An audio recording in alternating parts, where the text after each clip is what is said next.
Emergency door అనేది వెనకాల ఉంటుందండి బస్కి.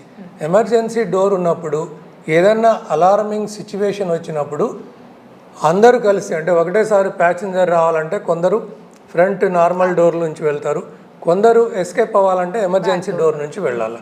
ఈ ఓనర్లు చేసేది ఏంటంటే ఈ యొక్క ఎమర్జెన్సీ డోర్ దగ్గర ఏదో 2 సీట్ల కోసం, ఒక బర్త్ కోసం కక్కుర్తిపడి వీళ్ళు ఆ యొక్క ఎమర్జెన్సీ డోర్ అలా ఉంటుంది, లేక కాదు, emergency door is there, emergency door ఉంది. కానీ ఎమర్జెన్సీ డోర్ నుంచి ఒక ప్రయాణికుడు పోవాలంటే మధ్యలో 2 సీట్లు అడ్డం ఉంటాయి, లేదా ఒక బర్త్ అడ్డం ఉంటుంది.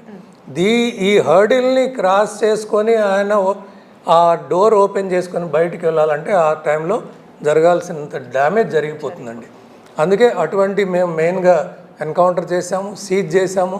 మా ఎగ్జిక్యూటివ్స్ కొంతమంది అంటే ఇమీడియట్గా వాటిని తీయించేసి వాటిని ఇంక ముందు పెట్టకూడదని వార్నింగ్ ఇచ్చారు.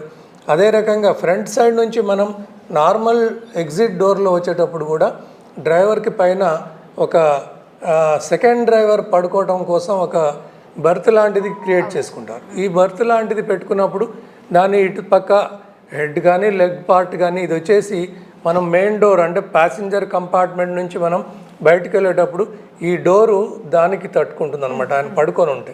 సో అట్లా కూడా ఫ్రీ ప్యాసేజ్ ఉండదు ప్యాసింజర్లకి. సో అది ఒకటి అబ్జర్వ్ చేసాము.